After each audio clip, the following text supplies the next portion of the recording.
అనంతపురం జిల్లా కేంద్రంలో ప్రజా సమస్యల పరిష్కార వేదిక కార్యక్రమం ఏర్పాటు చేశారు. గత ప్రభుత్వం నిర్వహిస్తున్న స్పందన కార్యక్రమాన్ని రద్దు చేసి దానిని ప్రజా సమస్యల పరిష్కార వేదిక కార్యక్రమంగా మార్చింది. ప్రజా సమస్యల పరిష్కార వేదిక అనంతపురం రూరల్ మండలం మన తహసీల్దారు కార్యాలయం దగ్గర జరపడం జరిగింది. దీనికి సంబంధించి అందరూ విఆర్ఓలు, మండల సర్వేయరు మరియు మండల స్థాయి అధికారులు కూడా ఇక్కడ హాజరవుతారు. ఇక్కడ ఏదైనా సరే వెంటనే పరిష్కారం అయ్యే సమస్య ఉంటే అందరూ అధికారులు ఉంటారు కాబట్టి ఇక్కడ చర్చించుకొని దానికి ఒక పరిష్కార మార్గం అంటూ మేము రెడీ చేసుకొని ఒకటి యాక్షన్ ప్లాన్ రెడీ చేసుకొని ఆ విధంగా మేము చేసుకునే దానికోసం అవకాశం ఉంటుంది. కాబట్టి పబ్లిక్ అందరూ కూడా ఇక్కడికే రండి. దయచేసి ప్రతి సోమవారము మేము ఈ కార్యక్రమం కండక్ట్ చేస్తాము. ప్రతి సోమవారము మీరు ఇచ్చేటువంటి అర్జీలకు మేము రసీదులు ఇచ్చి దాని బాధ్యతాయుతంగా మేము పరిష్కారం చేస్తామని తెలియజేసుకుంటున్నాము. రెండవది, ఏవైతే సమస్యలు పరిష్కరించలేమో వాటికి సరైనటువంటి కారణాలను తెలియజేస్తూ మీకు ఎన్హాన్స్మెంట్లు పేపర్లు కూడా ఇవ్వడం జరుగుతుంది.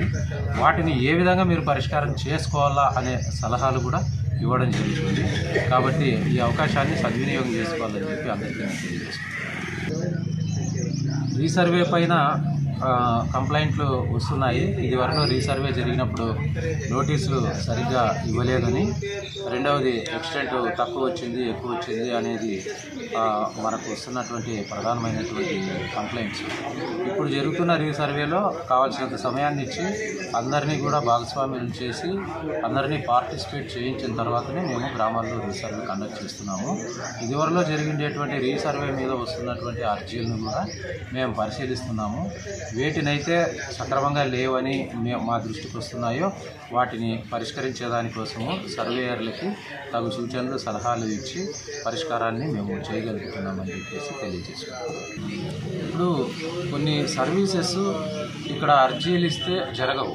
వాటిని మనం ఏం చేయాలా, ఆన్లైన్లో కానీ సచివాలయంలో కానీ అప్లై చేసుకోవాలి. అంటే ఆన్లైన్లో మీ సేవలో కానీ సచివాలయంలో కానీ అప్లై చేసుకోవాలి. ఫర్ ఎగ్జాంపుల్ పట్టాదారు పాస్బుక్ కావాలా అని అర్జీ ఇక్కడ ఇస్తే అది కాదు. మనం హైకోర్టు పోయినా హైకోర్టు కూడా 266 మేరకు మీరు పోయి మీ సేవలోనే అప్లై చేసుకోండి అని డైరెక్షన్ ఇస్తుంది. కాబట్టి మీ సేవలో కానీ మన సచివాలయంలో కానీ అప్లై చేయాల్సినటువంటి వాటిని మీరు అక్కడే అప్లై చేయాలా. ఆ విధమైనటువంటి సలహా ఇచ్చి మేము పంపిస్తున్నాము. కొంతమంది దగ్గర నుంచి వస్తున్న కంప్లైంట్ ఏమంటే మీ సేవలో సర్వర్ సరిగా పనిచేయట్లేదు లేదా సచివాలయంలో సర్వర్ సరిగా పనిచేయట్లేదు అని చెబుతున్నారు. ఒకవేళ అలా జరిగితే ఒకరోజు 2 రోజులు జరగచ్చేమో కానీ కంటిన్యూస్గా అట్లా జరగడం అనేది కాదు. మాకు కూడా ఇప్పుడు ఆన్లైన్లో సర్టిఫికేట్లు వస్తున్నాయి. అదేవిధంగా మనకు సర్వేకి సంబంధించినటువంటివి వస్తున్నాయి, బర్త్ అండ్ డెత్స్ వస్తున్నాయి, పట్టాదారు పాస్బుక్లు కూడా వస్తున్నాయి. ఒకవేళ ఆన్లైన్ పని చేయలేదు అంటే ఒకరోజు ఉండొచ్చు, హాఫ్ డే ఉండొచ్చు. అంతేగాని ఈ సర్వీసెస్ అన్నీ కూడా ఖచ్చితంగా మీరు ఆన్లైన్లో చేయాల్సిన వాటిని ఖచ్చితంగా ఆన్లైన్లోనే చేయాలని చెప్పేసి మనం చేసుకుంటాం.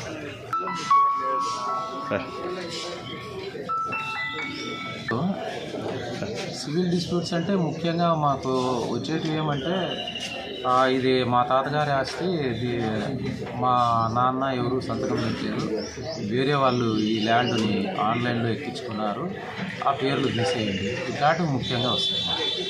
మాది అంటే పట్టా భూములకు సంబంధించి మేము హక్కును ధృవీకరించలేము.